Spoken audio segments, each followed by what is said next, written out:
Call this meeting to order.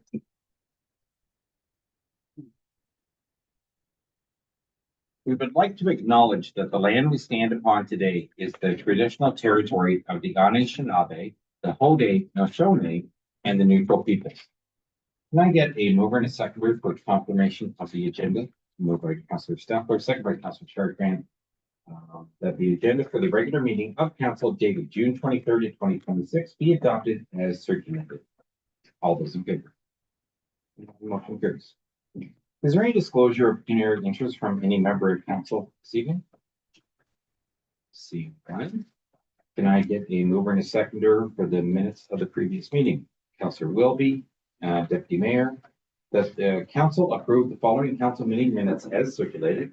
That would be the regular meeting of June 9th of 2026, the public meeting of June 9th of 2026, and a special meeting on June 16th, 2026.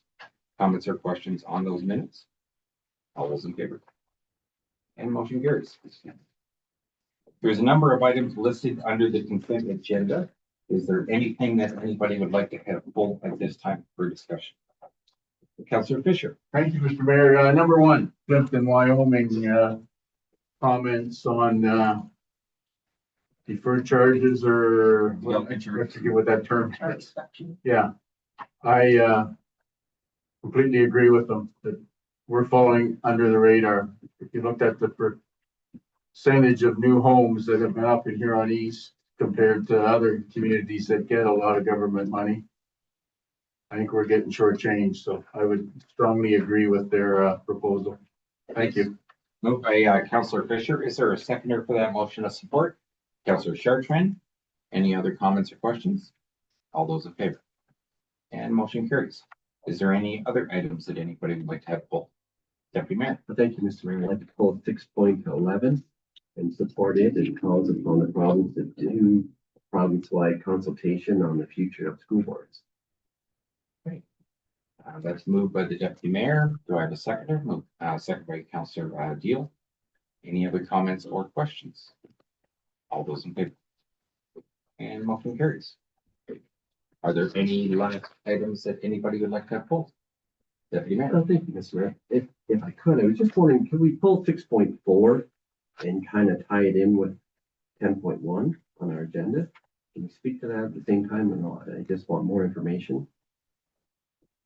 Would that have been included? I think we read it, but. Yeah, like any questions, you can reference 6.4 if you want when we get to the report.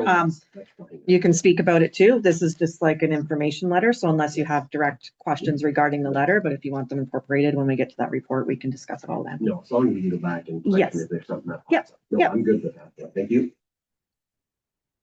If there are no other items to be pulled, can I get a mover and a seconder to accept? Councilor Mr. Morrison. That the consent agenda item 6.1 to 6.4 be received for information and approved.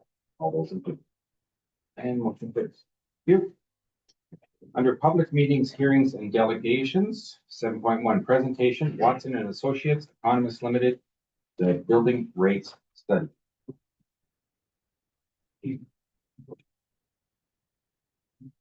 Welcome, Tina. Good evening, Mayor and Council. Good to be here again. Really happy to walk you through this iteration of the work we've been doing with that on the building permit fees. So in terms of what we were retained to do, we're retained to undertake a review of the building permit fees that are imposed by the municipality.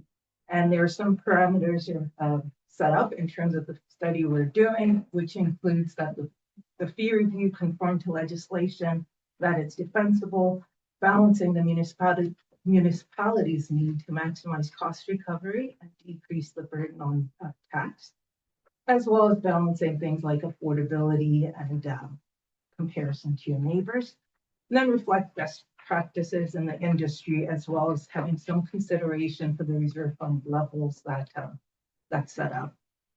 In order to do this, we utilize what is called an activity-based costing methodology, which we'll talk about in future slides. Next slide, please. So in terms of the legislation, section 7 of the Building Code Act specifies and governs how building permit fees are administered. And specifically, it allows municipalities to impose fees to recover the costs associated with administration and enforcement of the building code. So as far as the fees, they tend to be fees for application and issuance of building permits, any maintenance or inspections that are done, as well as documentation, records keeping, etc. Practically speaking, what you end up with are fees that recover direct costs, so actual staff time doing things like that, salary, wages, and benefits, etc. Indirect costs, as well as capital costs. Another thing that's unique to the Building Code Act that we want to talk about for the legislative context is that it allows municipalities to establish a reserve fund where you put some money aside for the rainy day when it comes, so that you don't need to use tax support for building services should there be a downturn in economic activity, or letting go of all your building staff only to try to rehire them when activity picks up, which becomes very challenging because it's a very specialized skill. So the legislation considers all that and provides for these reserve funds to be established. Next slide, please. So in terms of methodology, we utilize, like I said, the activity-based costing methodology. So I won't walk you through every circle on this chart, but just high level, what we have is we identify the types of activities that staff are involved with, which is shown on the far right of the chart. So for example, a deck permit, that's one of the types of activities they're involved with. And then we also look to say all the staff in the municipality, regardless of departments, who's involved in actually processing that application. So identify their time as well as costs, and then layer in administrative costs, so like CAO support, finance, HR, etc., which will be the overhead and support functions to get the full cost of actually providing that. From an effort standpoint, what we determined through this analysis was that for the building permit fees at the municipality, it's taking about the 2.57, so 2.6 full-time equivalent hours every year to process the activity that you typically see. This is not to say, because the department has 3 people, this is not to say the other time they can do crochet or are free. What it means is this is the time that's strictly being taken up by activities associated with administering and enforcing the building code. The other time is then spent on other activities in the municipality that are also critical activities.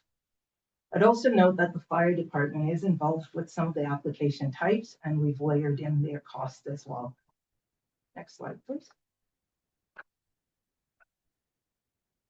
So in this slide, we just summarize the cost, and what we found is in total, it's about $386,000 a year to administer and enforce the building code in the municipality. Of those, 92% are direct costs, which consists of salary, wages, and benefits, office supplies, any travel-related expenses to go and do the actual on-site inspections. And then indirect costs for administration, finance, HR, et cetera, count for about 7%, so $28,000. And then capital costs for office space, et cetera, are utilized by building staff and other staff with direct involvement is about 1% or around $2,000 a year. Next slide, please.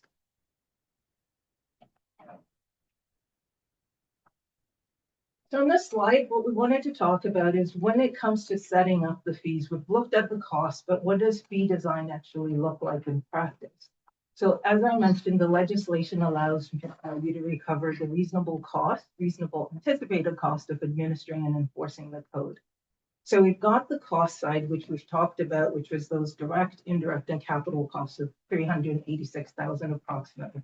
The other piece we also talked about was you're allowed to recover to put funding in a reserve fund for rainy day. So that's the second component to say when you set the fees, the best practice is to cover the cost as well as some funds for a rainy day, which is the reserve fund contribution. Next slide, please. So in terms of the recommendations, then they take into account your costs, they take into account the reserve fund contributions. And then in practice, we also look at the fees of neighboring municipalities that are comparable, just to make sure that the fees that are set are in line. I think most people want to know what happened around them before you establish the fees. Next slide, please. We also modeled and looked at this activity, like permit activity, with some professional judgment between staff and ourselves to try to predict where we think or project out to 2035, what we think those volumes would look like, as well as what the revenues and costs would end up being. And what you see in the chart is that should the fees continue to be the same as they were set, even applying annual inflation, over time, you would draw down your reserve fund balance until instead of being 2 times your cost, it would drop to about 0.2 times your cost by 2035. Again, these are projections. If the economy heats up and construction activity becomes much faster, that could change, but this is what we're projecting based on information available right now. Next slide, please. So in terms of recommendations, we then look to this proposed fees that would recover the cost, so the 386,000 thereabout, as well as build in some contributions to achieve the reserve fund target, which is 2 times of your annual cost. Basically, that would allow the municipality to have funds in the reserve fund to run the department without using incremental tax support for 2 years. Next slide, please. And then what you'll see now is that it projects that would, with the proposed fees, instead of the reserve fund being drawn to 0.2 of the target, it would gradually be built up. Currently it's sitting at about 1 times, a little under, but that would allow the reserve fund to be built towards that target over a period of time. Again, we don't recommend typically making the change in 1 year, because that impact, if we were to say, let's go from around 1 times your annual cost to 2 times in a year, that would be a big impact on the permit fees. So it's just gradually building up the reserve fund over time. And then the second piece is it also allows for review over time. We recommend every 4 to 5 years, we look at the fees and see if you're on track or if there's things that have come up that are known. I think a lot of us will identify with, say, 2020, where nobody predicted that coming, as well as the construction boom that happened after. So it's just good to, a best practice to review those periodically. Next slide, please. So recommendations wise, if we start with the first ones for non-residential, we're recommending increasing the base fee from $62 to about $85. As the base fee, and then a fee that's imposed per $1,000 of construction value. I would note there was a typo on the slide where the average permit fee for new residential construction is actually provided with residential. So in terms of average permit fee for non-residential, it's the $4,805. That's on the very last bullet on the slide.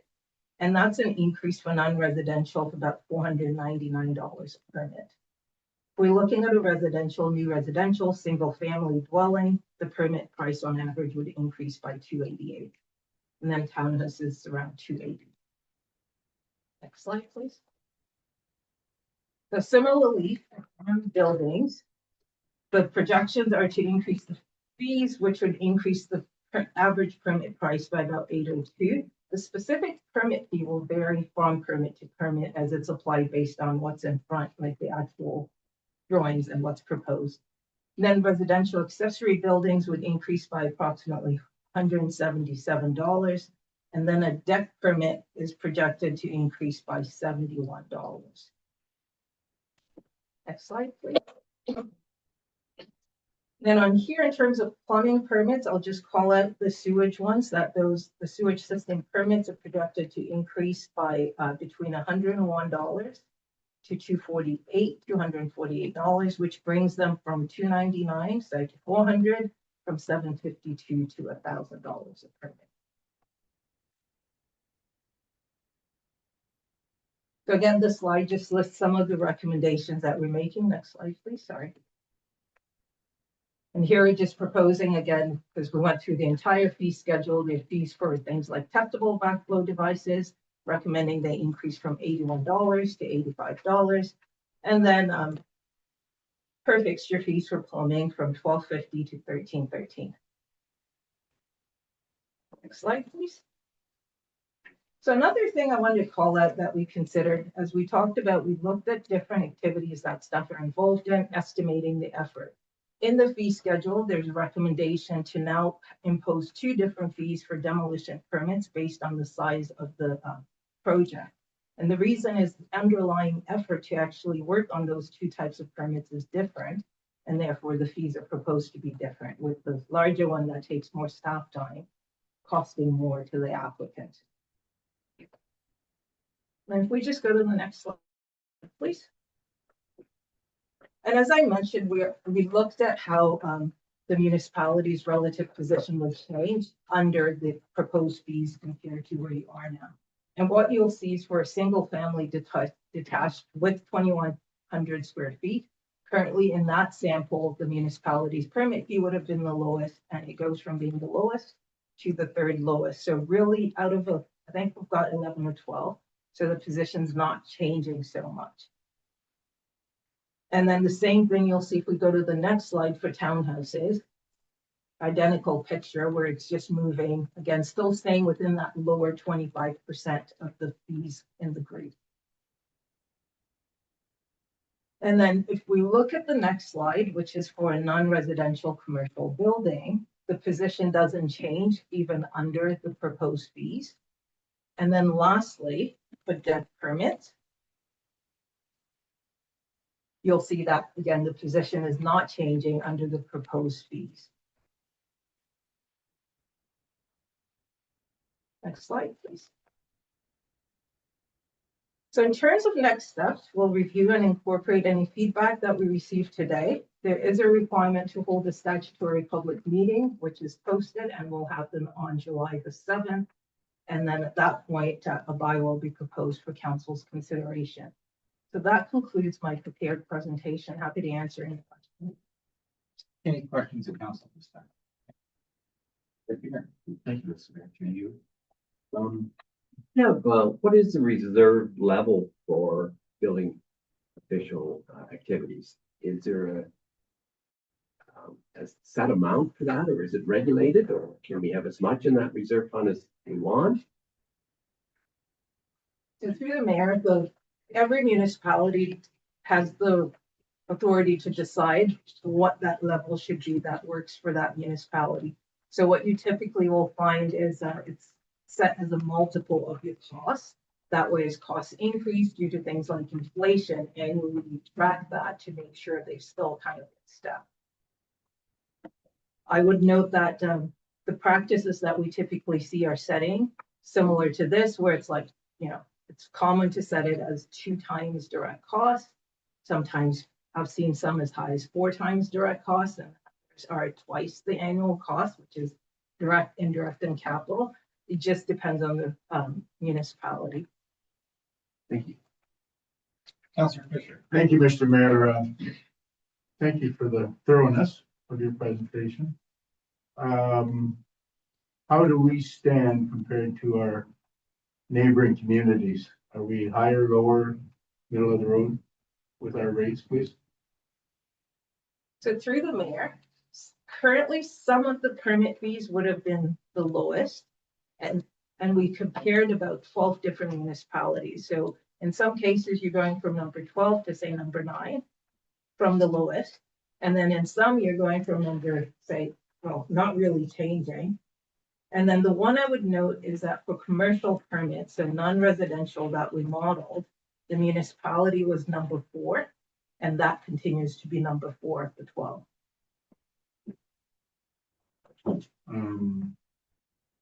This you said is for 2 years?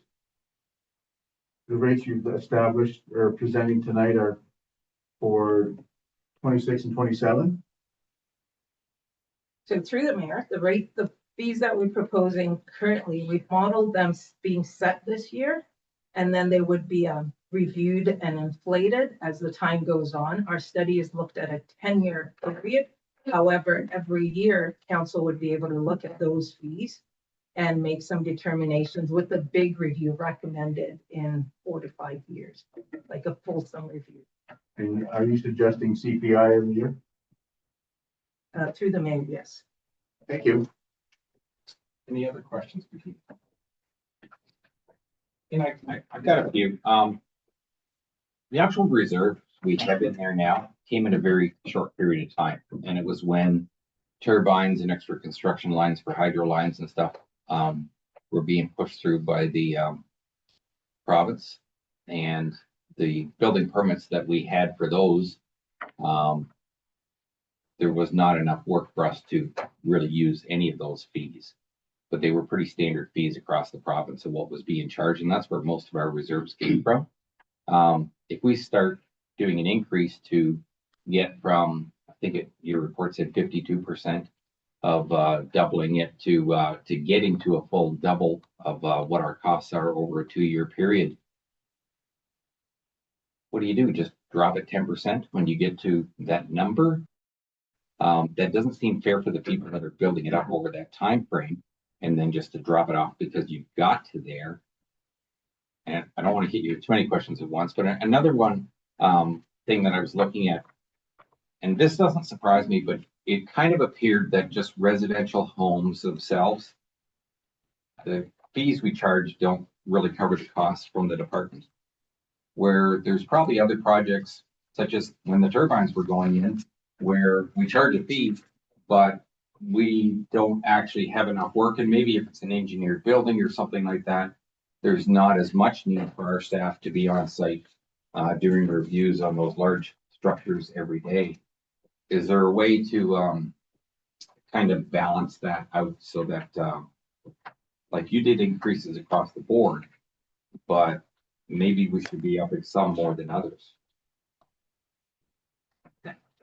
So through you, I'll start with the first question about the reserve. So that's what you've touched on is one of the reasons why we don't recommend making the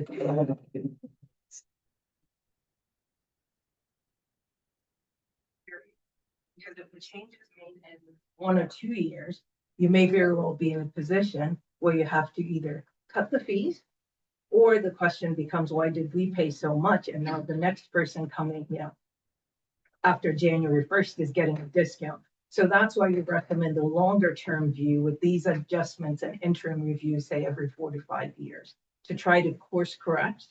Like if, for example, if the reserve is getting too large, then we can start to gradually either hold the fees where they are so that it catches up, or make some decisions at that point. So the target itself would not be reached until at least with projected year 10, which is 2035. The second question about the targeted or the fees and how some recover to more and others recover less, what you'll find is that because the legislation is dealing with it at a code level and not a permit specific level, there's a couple nuances to be that we have to factor in when doing this. One is certain permit types are very sensitive to price changes. So for example, deck permits are very sensitive to price increases. So if the price goes up for that permit, what you tend to find is the activity goes underground, and then enforcement goes up. And once you have enforcement, that's no longer being captured in the fees, that's now falling onto the taxpayer. So in those fees, you'll find hardly ever do you recommend full cost recovery, because what you do is you kind of, increase the fee and then only spend the money elsewhere. In terms of actual our review, we did go permit type by permit type group, working through and comparing to say, okay, if you're in Huron East and these are the costs, what does that look like with the neighboring municipalities? And so that's why you'll find the increases themselves are not the same. So we didn't do like a blanket 10% increase, for example. Some increase by more, some increase by a little less, having regard for that legislation that says at the code level is where you need to make sure we're recovering just the reasonable cost. If I could just get one other clarification, my understanding is that building department fees are specifically raised to cover the expenses of that department and are not to be meant to be moved into the general levy to cover other expenses of the municipality. Is that correct? I think that's in the legislation. Yeah, so through the mayor. So the building permit fees would recover the portion of costs associated with the code. So to the extent that there's other involvement by the department that's not code related, then that would not really be on the permit fees themselves. And then to the extent that you end up, so let's just say for a minute that your building reserve was 10 million. That money could not be used for other municipal objectives because it's segregated for that purpose, which is code related activity. Thank you. Deputy Mayor, thank you. Mr. Mayor, just wanted to question Tina if I could. When you were showing the screens there, comparing us to other municipalities, I noticed sort of at the top end, one was almost twice as much as what we were. Does that include development charges or is that just straight out building fees? So through the mayor, this one is only showing building permit fees. Thank you. Any final questions for Tina? Thank you very much for that information. Appreciate it.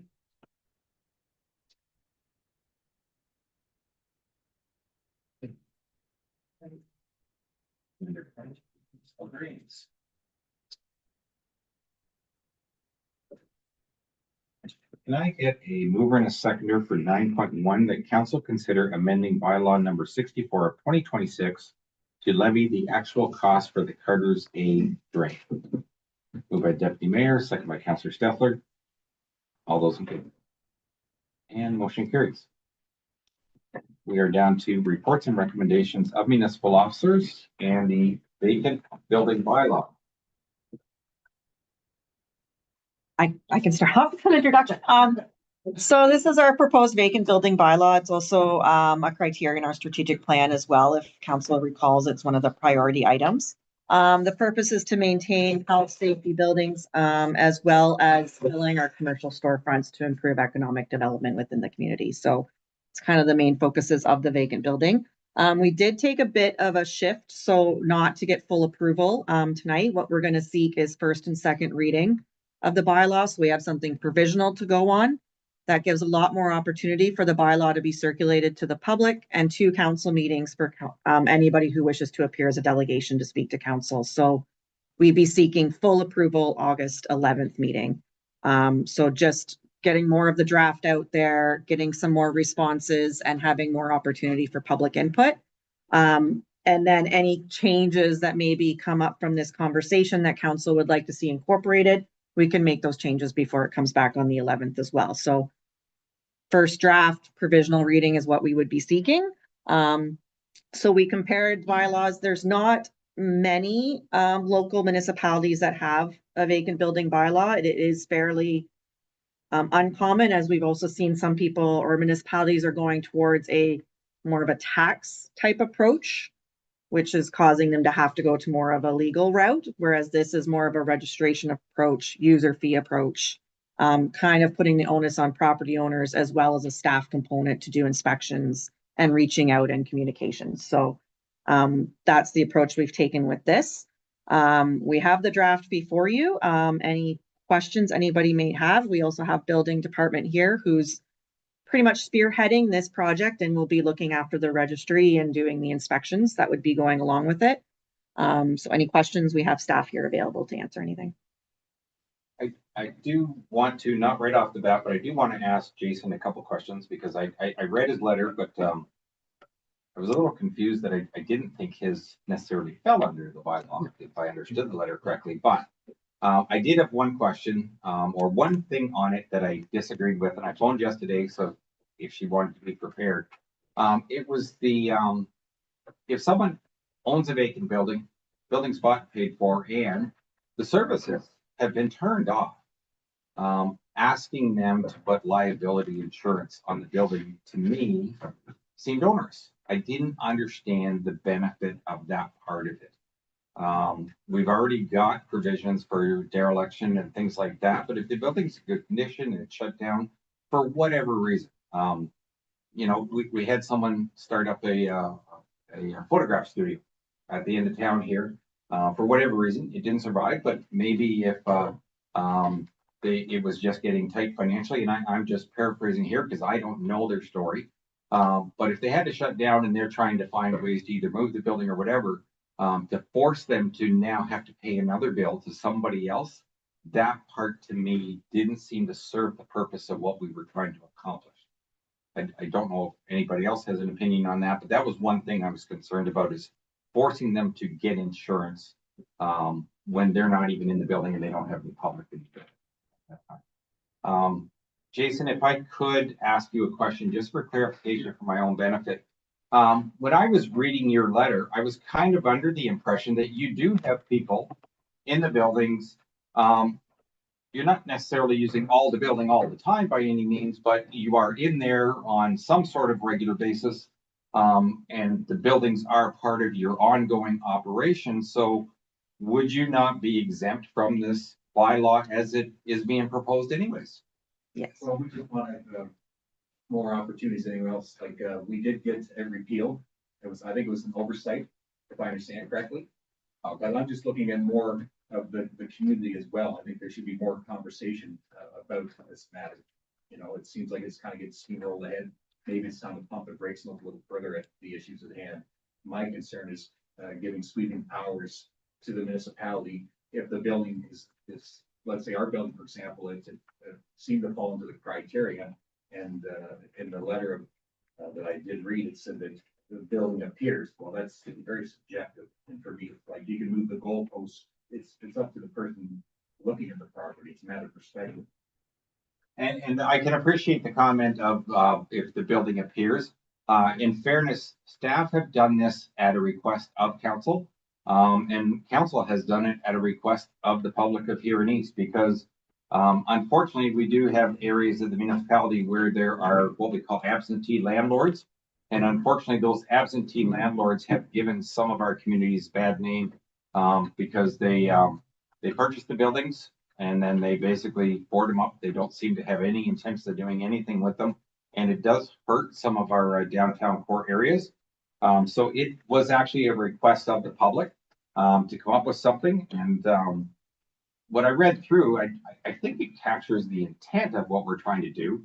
And I don't think staff are rushing anything through, or the municipality has, because this has been discussed for a year at least, if not more.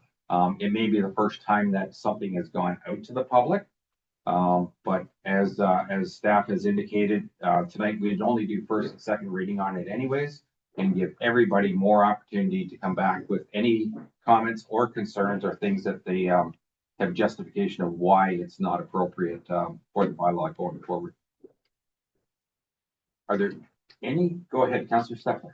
Thank you, Mayor. Question for Jessica for the staff. The $600 seems to be a blanket fee charge. How did we derive that number of a penalty or in violation code? We kind of looked at it to go in between the registration fee and the renewal fee. So we're also trying to cover renewals would have to have an inspection component, so some staff time involvement in there. So a registration fee is proposed at $450, renewals $900. We also want to make sure there's an incentive to have the properties filled, opposed to it being a minimal charge where it's easy to just keep your building on the registry because it doesn't really impact your practices, I guess is the right term. So 600 was that median, and it's a common penalty we saw across some of them that do have fees. The registration and renewal fees were a little bit harder to determine only because it varies drastically across those who do have vacant building bylaws. We're seeing from 250 to over 1,000. So coming up with something in between that we felt was reasonable, but also accounted for staff time that would be doing the inspections and maintaining the registry.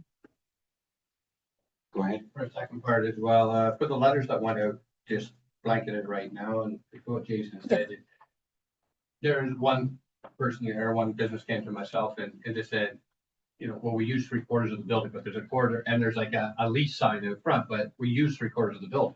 We just have access space.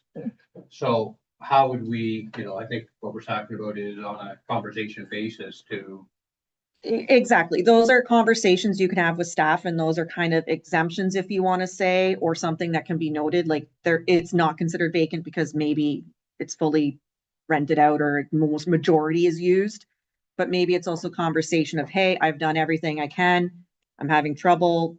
We give extensions, right? Like there is some conversation between property owners and staff that can happen there. This isn't like a hard fast because there are situations that will arise. But it does give the mechanism just for, we know there's long-standing vacant buildings, and we're not saying this is going to be passed in August and we're coming out and saying you must register today. We're saying, hey, we're proposing it.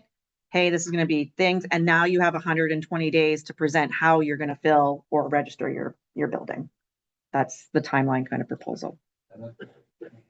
And there was some discrepancies only because we're going off of the list that we appear because we can't go into every building and say, hey, you're vacant. So kind of some of those letters are saying from what we had in records, it was vacant, could change. So there are a lot that have come forward and said, is this filled? And it's like, yeah, okay, good. You're, Yeah. There may be a sign, it says for lease, mhm. but it's not the whole square footage, it's a portion, right? Mhm.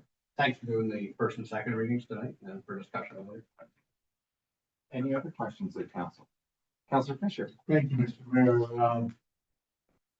I'm not sure if I like the 120-day vacancy part, if the landlord is doing renos or had a nasty tenant that did damage and needs more time or whatever to get the building resident ready or tenant ready.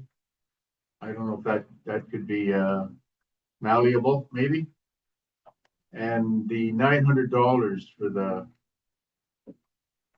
second year plus $110 an hour to check it out. I thought that was a little onerous as well. I realize we want to get occupancy, but I don't know if that's quite the way to go about it. And I would ask Jessica or Megan for an example of a $600 violation, please. A couple examples, please. So if I may, the 120 days we felt was about 3 or 4 months that people could turn around a property. However, like I said, if there's anything like they're taking longer to renovate, again, that's a staff conversation where exemptions can be made. Some were 60 days, some were 90 days, just to give a feel for what timeframes we're looking at, some other vacant building bylaws. In terms of fees, sorry, I'm just gonna scroll to the bylaw here. Failing to register, my screen's gone blank on me, so I'm gonna have to pull some up from the, I think it's failing to register, failing to renew, basically we take the bylaw and we look at the penalties and say the ones that you needed to comply with, if you're not complying with those standards, then that would equal a penalty. And these are more short form wordings so that ticket can be issued by our bylaw enforcement and not necessarily having to go through the POA system, offense system, and it takes longer to actually ticket an offense that way. Do that again, please. See what's COA. Yep, some of the short form wording are types of penalties we would have. So we've got fail to register the vacant building is 600, fail to protect the building from unauthorized persons. So all of the fines are 600. Fail to maintain required insurance, fail to provide inspection and monitoring of the vacant building, fail to protect against risk of fire, accident, or other danger, fail to provide floor plan, fail to provide an inventory of all combustible materials and flammable liquids stored on site, fail to disconnect utilities and or unused services, fail to pay the registration fee, or fail to pay the renewal fee. So those are the items that we've short formed from here. And those are just listed as duties of the property owner within the bylaw. You have occupied buildings that would meet some of those penalties. And those would fall under our regular property standards bylaw. Okay. Thank you. I do have another question. The justification for having the person stop all their utilities, and I guess my concern is that if someone had a warehouse and for whatever reason it wasn't being used right now, but they certainly still want to make sure that it's well maintained, they may want to certainly keep the heat on for sure, maybe not the water, but forcing them to turn all the utilities off could be detrimental.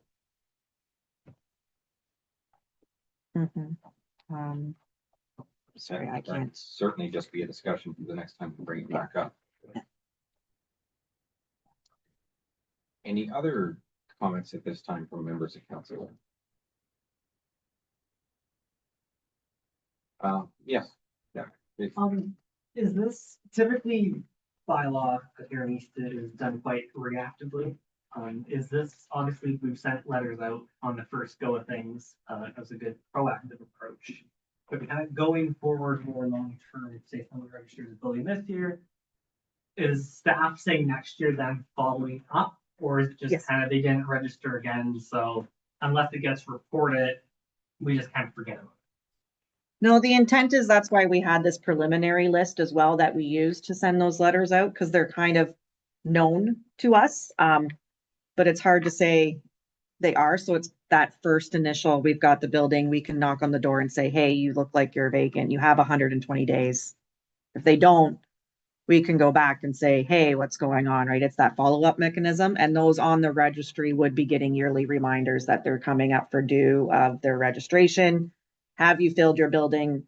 If not, please reach out and have us file an inspection so that we can, or file your renewal fee. So, our operations assistant has done a great job and has already drafted all those letters. And we can use our cloud permit system so that reminders can be set for the day that they register, so. Any, Counselor Fisher? Thank you, Mr. Mayor. Just clarification, please. Jessica, this pertains to retail / commercial, not residential in the buildings. That's correct. Commercial spaces and or industrial spaces. So even if a residential is filled, it does not apply because there's not a residential component to this bylaw. It's just commercial and industrial. If somebody has a building on Birch Street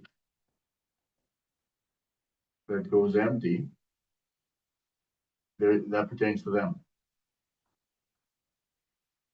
If it falls. If under it's a either commercial space. Or resident, or, Industrial. Mhm. Okay, and just getting clarification because I think I'm gonna get some phone calls. And, might not go to church for a few weeks. I don't know. Anyway, thank you. I do suspect there's going to be members of the public that are very happy that we're doing something. We've heard a number of, complaints. I concur on that one, yeah. Yeah. So, Deputy Mayor? Mr. Mayor, and if I have a vacant building and have had a vacant building and you show up my door and I say, oh no, Jessica, I'm gonna put it up for sale now. I still got to follow the rules, all right? Yes, and you can remove your registry as well, right? So you say, I've sold it, but you could have a building for sale for Exactly. a couple years and. Yeah, and that's what, make sure that Yes. doesn't Mhm. factor in. Oh, no, okay, if you're gonna sell it, then, because after all, that's kind of why we're kind of forced some of Yeah. these people to do this. Yes. Mhm. Okay, perfect, thank you. Okay. If there's no other further questions at this point, Could I just clarify, sorry, through you, Mayor, if there's specific pieces that anybody wanted to see changed, do you want us to look at removing the liability or the dates for some of the questions? So just so that we can be prepared come August if we need to make changes to the bylaw, if any of those were suggested with these comments, or just, personally, I had a problem with the insurance. I still do. I can't justify the forcing that cost. And telling someone that they have to turn all their services off to me may seem counterproductive, especially if it affects the condition of the building, if it ends up being empty for a while. Councilor Stephens. Yeah, just for clarification on that, scenario, what protocol do you want all of us to use, so we're all going in the same direction for information? I'd prefer direction at a council meeting, so not just emails after asking to change something, but as long as we have a consensus, so we have the note of shutting off utilities and liability insurance. So whether that's we come back and say we removed it, or these are the reasons why we believe it should stay in versus we recommend removal. So that would be the direction I would take for when we bring it back in August. If there's delegations in July and something comes up and you'd like to see, and then direction again on if you'd like to see a staff kind of comment on what that would look like. Don't see it very productive if we're all just firing. No, I'd prefer it to be a direction throughout the council chamber. So for the rest of council, if in fact you are getting phone calls on this, it would be beneficial to everybody if someone was willing to put in writing what their concerns were and why. and get them in sooner than later, so that even if we had an opportunity before the August meeting to have a discussion if other things came up that nobody had thought of. Because if all we do is end up with a bunch of delegations the night of the August meeting, we may not get anything accomplished at that point and just go in circles. So if in fact information could either be emailed or written into the staff, just so that they have things to consider, they can certainly share that information with council and hopefully move things forward. And if I may, we have a full web page dedicated to the vacant building, so the draft will be on there. Information, timelines, process, what it means. So even if you can direct people directly to us so that we can respond, or to the website, just so that we can make sure that we're covering our bases. All right. At this point then, there is a motion to give it first and second reading just to have it on the books. And it will be brought back again. Can I get a mover and a seconder? Moved by Councillor Fisher, second by Councillor Deal, that the council consider first and second readings the vacant building bylaw with final approval being presented at the August 11th, 2026 council meeting. All those in favor? And motion carries. 10.2 procurement award daycare playground. So this is a report requesting approval for the purchase to award a playground equipment to Park and Water for the price of $106,356. And that also that council approved the variance of $266 that is over budget, and that would come from the reserves. And in addition, the council also approved the deviation from the procurement policy to allow for the procurement by quotation through Park and Water. We went through Canoe, and we contacted 3 out of the 3 organizations. We did receive 4 quotes. There's a little typo here. One was just a contact. They were not part of Canoe, but the 3 other ones were part of Canoe. So to get some quotes for the playground equipment at the daycare. So with that, we went through the quotations that were provided. The 3 Canoe vendors came on site, took measurements, pictures of the sites, then they provided us with a proposal of what they would recommend for the playground. Of course, we also provided them with specifics, details as to what the daycare needed for the child care playground space. So then we went through some criteria by reviewing what the warranties were like, how much maintenance the equipment would require in the future, what those costs might be. We also looked at visibility to ensure that not only when we're providing childcare service to see the visibility of the children on the playground equipment, but we also considered the visibility sort of as a hiding space for after hours, somebody, just hanging out there, maybe not needing to be there. And then we also looked at the risks of vandalism as well. So those were some of the criteria that we went through. And so going through some of that criteria, Park and Water were the ones that provided us with, had the least negativities against them. And so that's why we chose that one, even though it was not the lowest. But that was the number 1 reason why we chose it. So. Any comments or questions from council? And I can't be over in a second for the motion, please. Moved by Councillor Chartrand, second by Councillor Deal.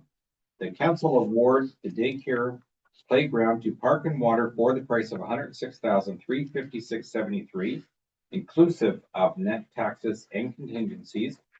And the council approved the budget variance of $266.73, funded from the recreation reserve as necessary. Final comments or questions? All those in favor? Motion carries.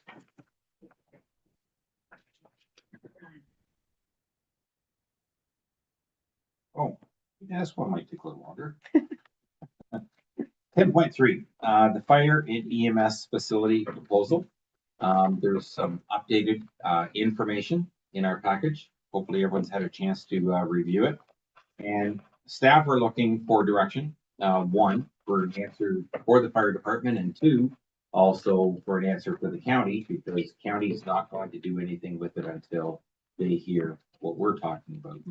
So who would like to start things off?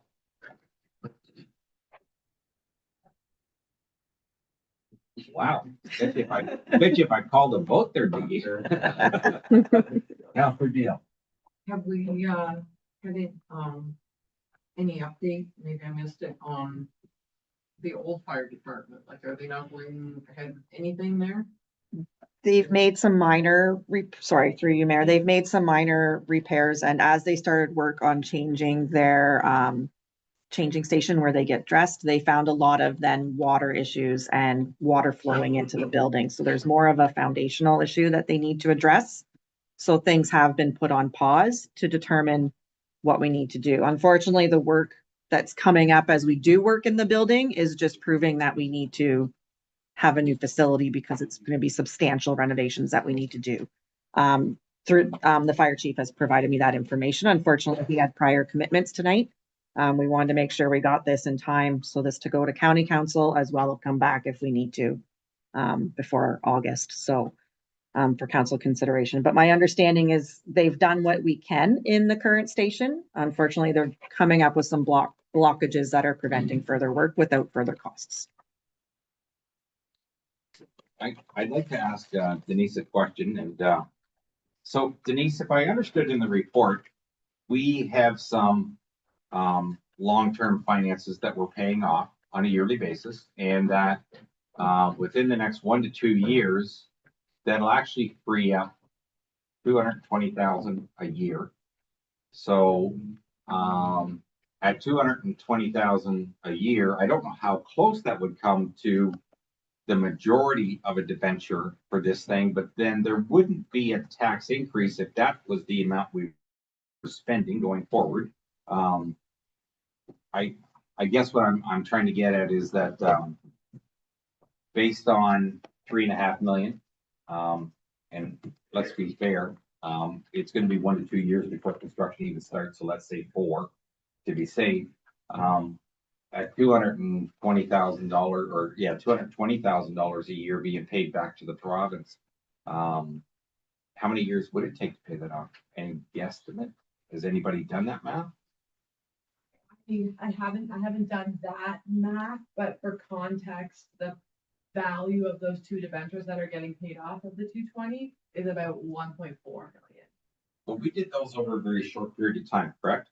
The one is the FCBA fire equipment that was just bought, which was short. The other one was Rural Infrastructure Ontario, which was not as short. So I don't right now off the top of my head know the math of what 220 would get you for how long the term of that debenture would be for 3.65. Councillor Snow. Thank you. So this cost 3536 doesn't include land. Obviously, it says here that we're still identifying where that would go and what that cost would be. We've asked in the past, again, what the cost to bring the existing building up to standard. I don't think we've seen that yet, have we? I know you just said that, we started going in, we found a bit more, but really, what would the true cost to maintain the building we have? Not going on too much, we're still in the middle of trying to negotiate. I think what the county's approved as an EMS building regardless. Is that correct? They're just waiting on us with the partner, with the fire? My recollection is they've only discussed doing a partnership. They've had a desire to move their entire operation to the Seaforth area. But they are waiting on Huron East to see if there is going to be a joint venture for a building. Okay, so Whether they do move here or not, I don't know that depends on us. That's never been stated one way or the other. okay, so that, thank you. I was just clarifying that. Is the administration still on the table with the EMS staff coming? That's still up for their consideration. They haven't determined that. I think they've kind of moved away from all administration coming when they reviewed their last budget. So There's still room for administration in and their square footage that's allocated. yes, It's been priced in. yes. Jeff Horseman is happy with what we have laid out right now. Again, it hasn't gone to county council yet. That's gonna go, I believe, in early July, their next county council meeting. And is there any possibility, or has it been reviewed, if there is a agreement to go on that the fire hall EMS school building could be built on the same site with the current fire department going to a temporary location above it? So we don't have to buy the land, we own it. So the current land we have where the current Is that the Seaforth Fire Hall is, Correct. That we could temporarily remove it while it's being built and meet code, so that we don't have to add the. I'm not sure the land space is large enough to fit the full combined facility there. Okay, thank you. Okay, I am making a list here of hands that I believe I saw. Deputy Mayor? Thank you, Mr. Mayor. I guess it is a big decision to make, and what I tried to do is I just tried to eliminate the fact that the money, because as soon as you throw money in, you're gonna say no. You look at the partnership we could have with the county for an EMS station here in Seaforth, that's a plus, so it is.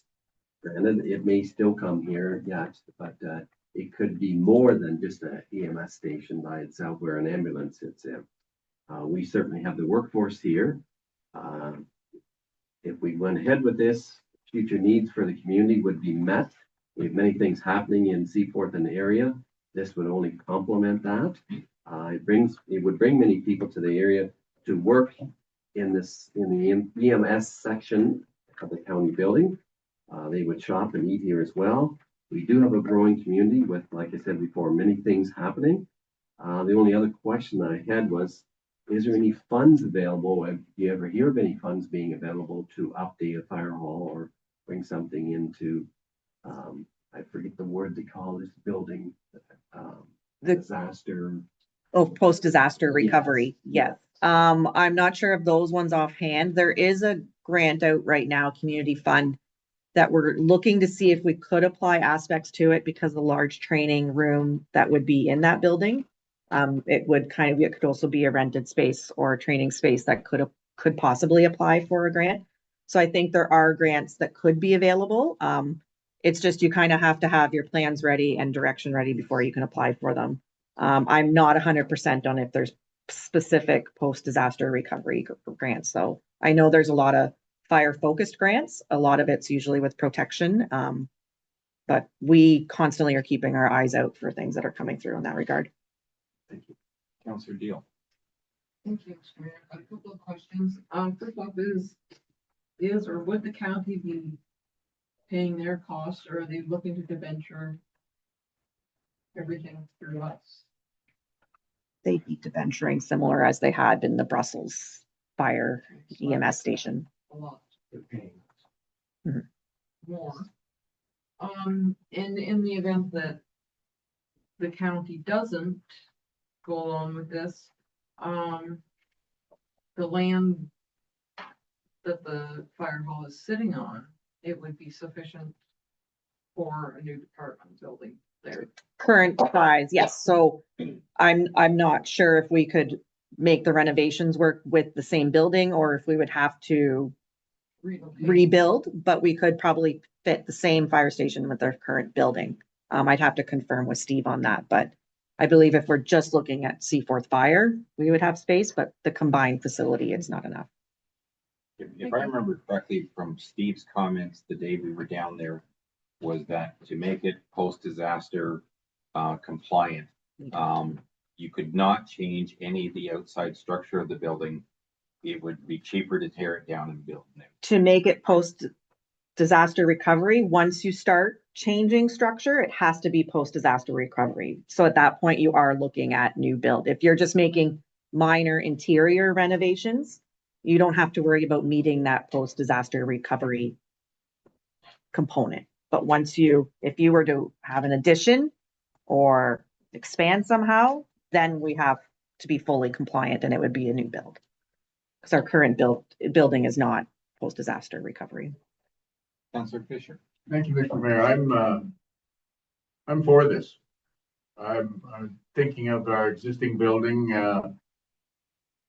going into it 40 years ago and, thinking it wasn't quite up to snuff then, but not knowing anything at all about fire and such. And now 40 years later, I can't see putting funds into it.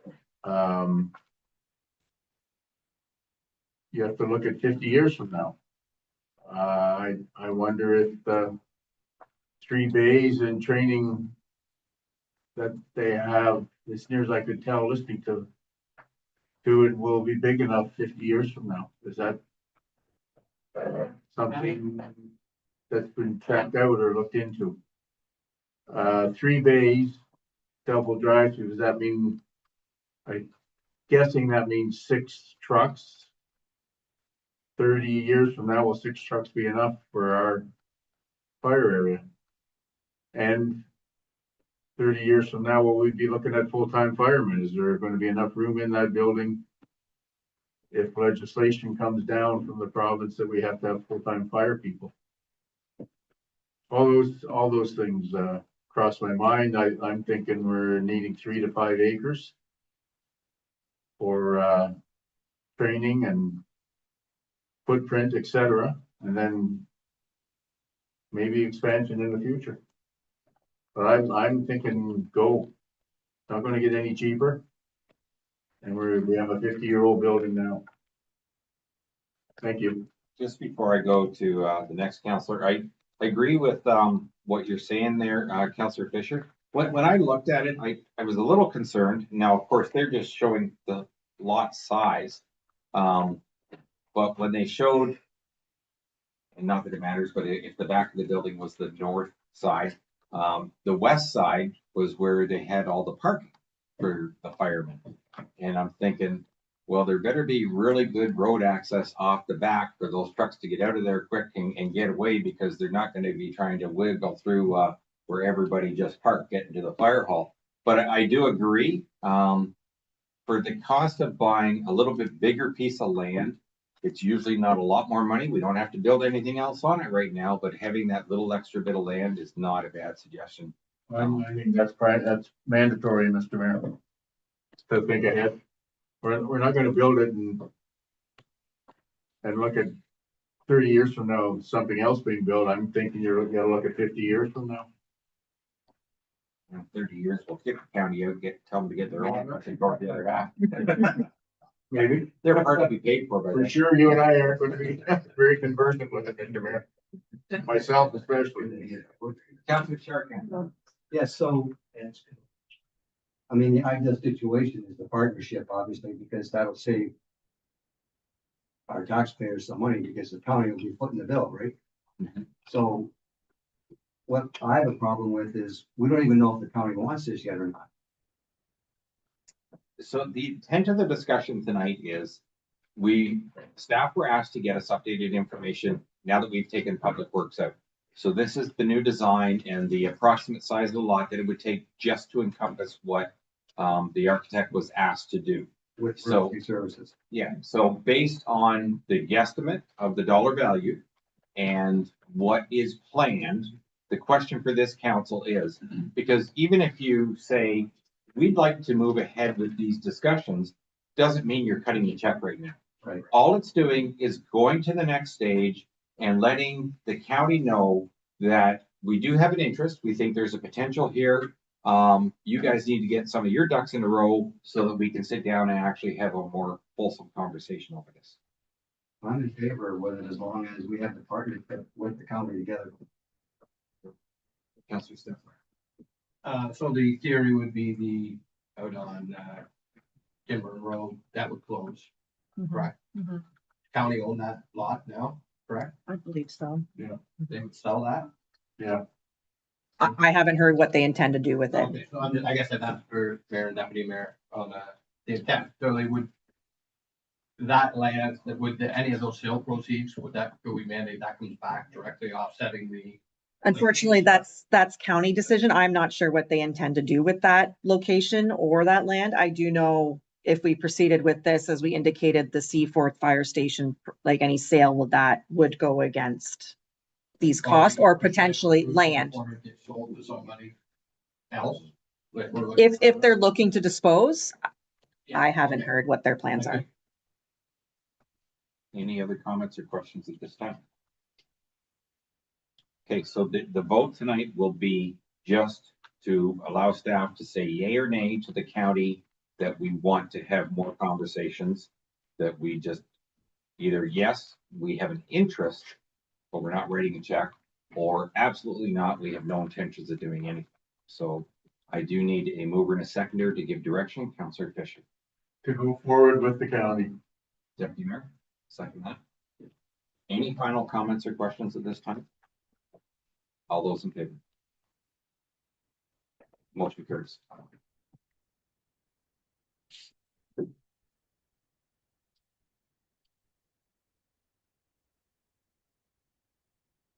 Oh, so the next one is the Seaforth Summerfest, refreshment vehicle. I don't know if our, DDO wants to comment on this. Sure, why not? So the Seaforth BIA has requested that the license fees for the refreshment vehicles be waived for the Seaforth Summerfest event. Refreshment vehicles have not had to pay a fee in the past for this event. Last year, the fee was covered by the community grant that, the Summerfest committee received from council. Seaforth Summerfest is expecting 1,500 to 2,000 people. With that, many people coming to the downtown area, our current eateries that we have, cannot provide that much, food for all those attendees. I did reach out to all of our eateries in Seaforth and ask them like to provide their feedback on, whether they liked the idea of food trucks coming into town or not. And I didn't receive any negative, I only received positive feedback from the community. And I did reach out to the grocery store, the bakery, all of those locations.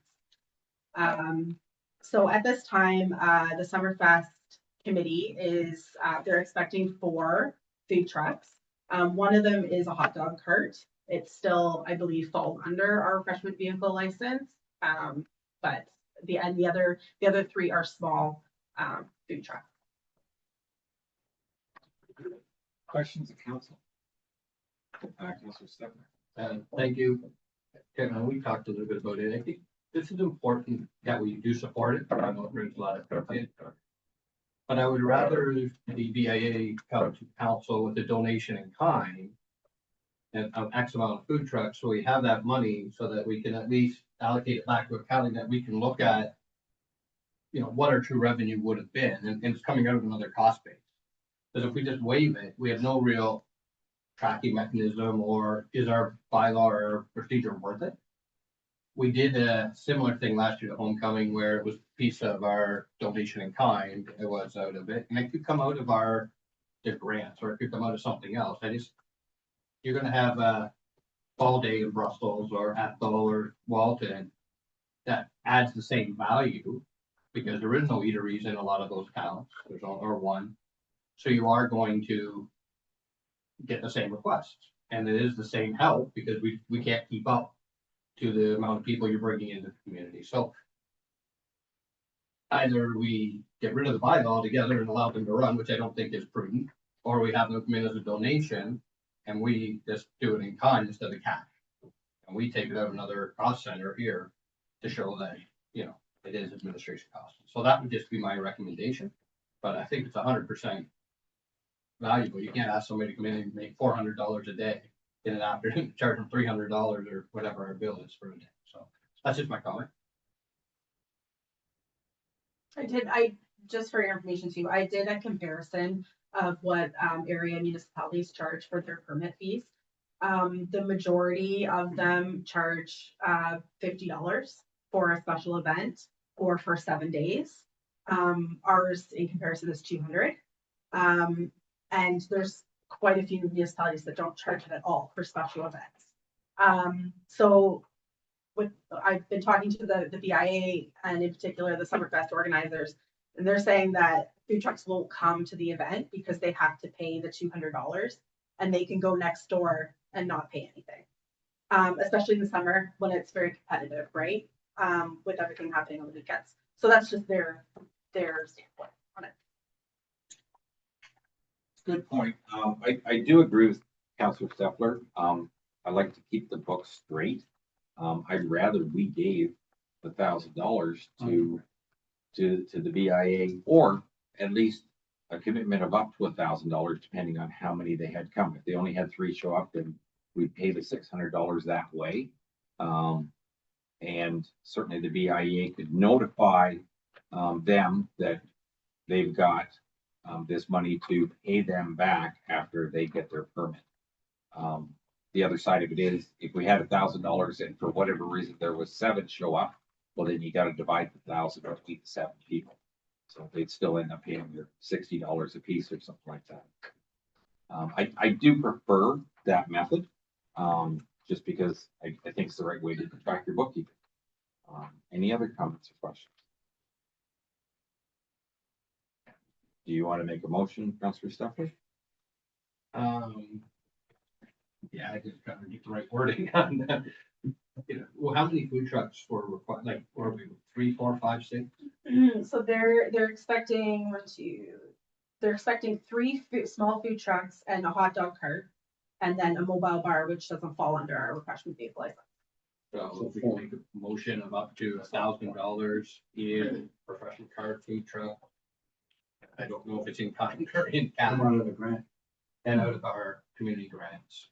Do we still have? Yeah, we Yes. just- Oh, Out of that, So a grant up to $1,000 to cover the fees for food trucks for the Summerfest event. correct. Okay. Do I have a second? Councilor Chartrand? Any final comments or questions? So I guess when we pass this motion, then we're gonna notify the BIA that we have this grant for them. They can contact the food trucks. They'll pay, but they'll get the money back, Or how they do their accounts up to that. however they want to handle it. That's correct. Yeah, the BIA could come in and buy the permits for them. Same thing. All those in favor of the motion? And motion carries. Under correspondence, Seaforth Agricultural Society, Seaforth Fall Fair Parade Road closure. Can I get a mover and a seconder? Moved by Councilor Wilby, second by Councilor Dalton. That council has no objection in regards to Seaforth Fall Fair Parade Road closure request. All those in favor? Councilor Fisher, yeah, go ahead. Councilor Fisher. Thank you. Lions Club Christmas Parade. I've been hearing from a couple of our executives that the municipality does not want it on Main Street this year. And then I hear this report from the fair that they're gonna use Main Street and have OPP at the corner. I don't understand. I could just clarify, sorry, I believe it's not Main Street in particular, it's the lights there, closing around the county road is where that problem lies. So we can't direct traffic on the county road or close that. So when we're having the parade crowd go through the county and the lights, that's where the issue is the problem, because that's where you need the police enforcement to direct traffic. If you were to come out and make your route more along our local streets and Main Street, then that's not as much of a concern. It's closing the main intersection. That's the problem. But, and this is what the fair is doing, is closing that main intersection. Right. Historically, I believe that's been the request, yes, because they come up from the, From the ball line. yeah. So, no, it says right in that, what I listened to, that they are going to have the street, Highway 8 closed for the parade. And then they would have been in contacting OPP themselves to arrange for that closure of the county road. So it's just, the municipality doesn't have the authority to direct the traffic or close the county road. You'd have to get OPP involved, and that's the onus on the service. But we've club. been- the Lions Club has been doing this parade for 40 years and closed the road. 40 years, because that's how old my daughter is. I'm sure of this. And it's not ever been a question until after the parade this year. I'm not understanding. I'm going, so if we pay OPP $100 an hour, or whatever their rate is, we can close Highway 8 for the Santa Claus parade in December. Correct. Thank you. I may be incorrect, but with this fall fair parade, I think we always had staff at the corner. There may have been one cruiser sitting there and one officer being paid in case there was an incident, but it was always municipal staff that were there that had barricades up. And we Parade. do have municipal staff around. It's just, should anything with that intersection, we'd have no authority over it. So our staff wouldn't be able to actually do anything with anything in that intersection. Okay, Councilor Schwartzman? We've been doing it wrong for 40 years. Our staff, I wouldn't say it's been doing it wrong for 40 years. I'm not sure if now because we go through the approval with the county for that, if there's more correspondence back and forth on those requirements, but. even Hmm? if it's a connecting link, right? It's not really the highway where we're at the lakes. It's Godwin Street. Highway 8 starts farther west and east, but at that corner, as part of the connecting link, As long as people can churn, but if that you can't block their access to left or right, like it was you, suggested that they reroute we tried to go down, we did go down Victoria Street that one time when we had, this road under construction, and it wasn't very wide. Some of these slopes are pretty big and people wise. And the store owners, they want to come down Main Street because they're getting candy out and the rest of that stuff. So if the OPP are required, then I guess that's another cost for the Lions Club to consider in their budget. Councilor Stefan? Yeah, I think we're jumping ahead here. I think, and please clarify, CAO. I think what you're saying is we as Huron East do not have the authority to close Highway. correct. Yeah, in this letter, it says they've contacted the OPP and they're getting them to control traffic lights and that's okay. Mhm. We don't have the authority to say, yes, you can close Highway 8 here tonight, but yes, you may do it if you get the proper authority. Correct. And that's all we're saying tonight. So, and in their letter from Mrs. White, she said they've contacted them and they have approved. So the similar thing for the Lions Club or any parade, we can't make that authority. Just contact the OPP. They'll close the provincial highway piece of it, or they won't. It's up to them. And then we move on with our parade. So the messaging of you can't have your parade is not the right message. The message is you have to go through the proper channels now, and that channel is to contact the OPP. Correct. Or the MTO or whoever you want to do, but we Correct. don't have that authority. He's come a long ways in 3.5 years. Councilor Diaz? What he said.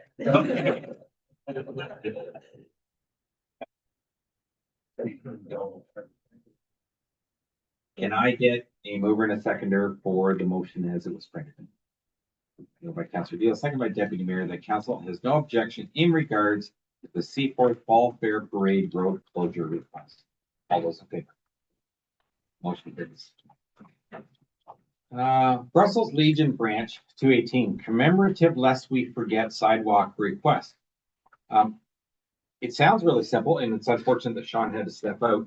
I don't know if he's had communication with you, Jess, but for his comments. I know he's had communication with the requesters, so he's in support. He doesn't see a problem with that.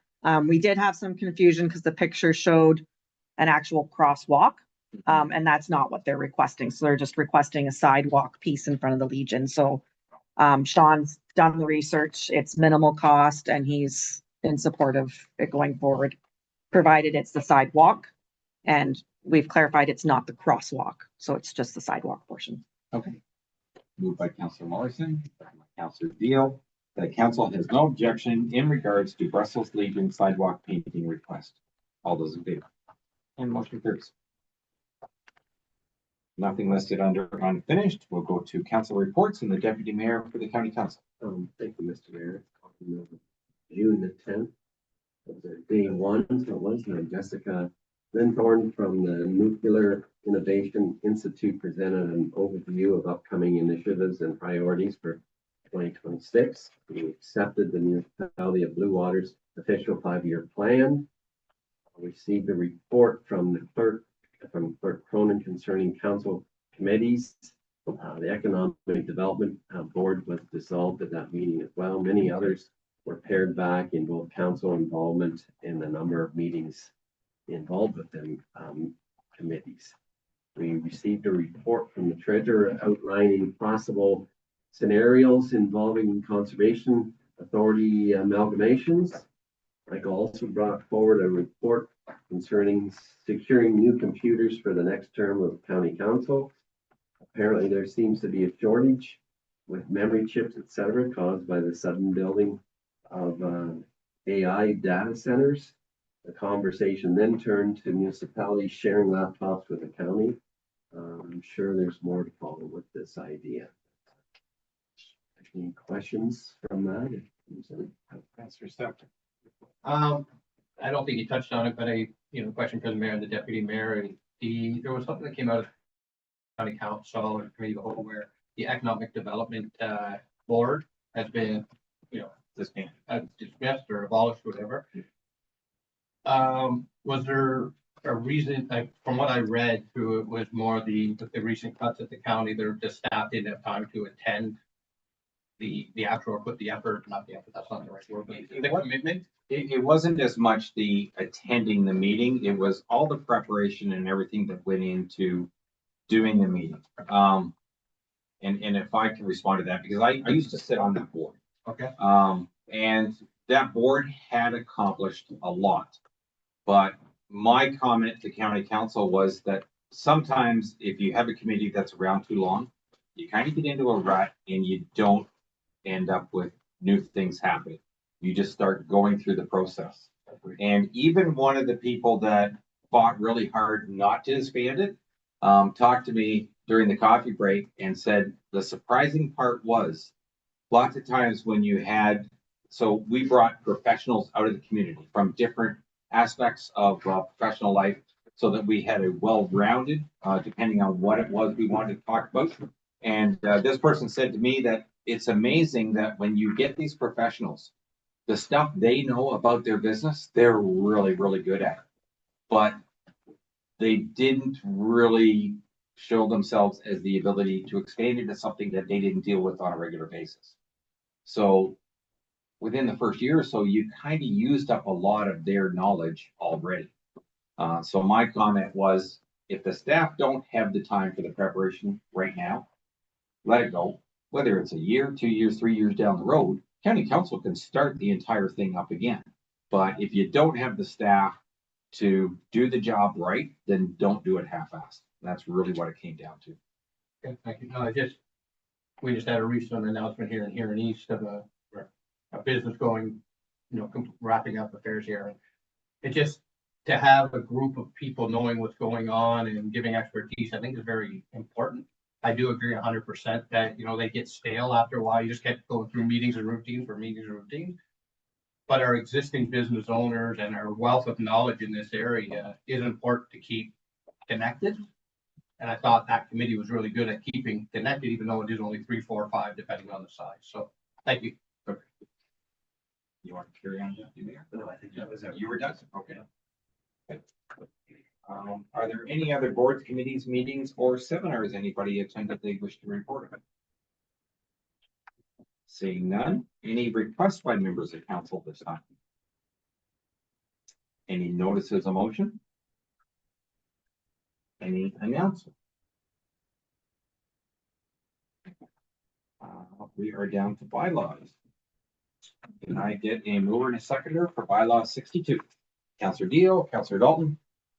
That bylaw 62, a bylaw levy the cost of the work undertaken on the Watson Municipal Drain to 2026 be passed. All those in favor?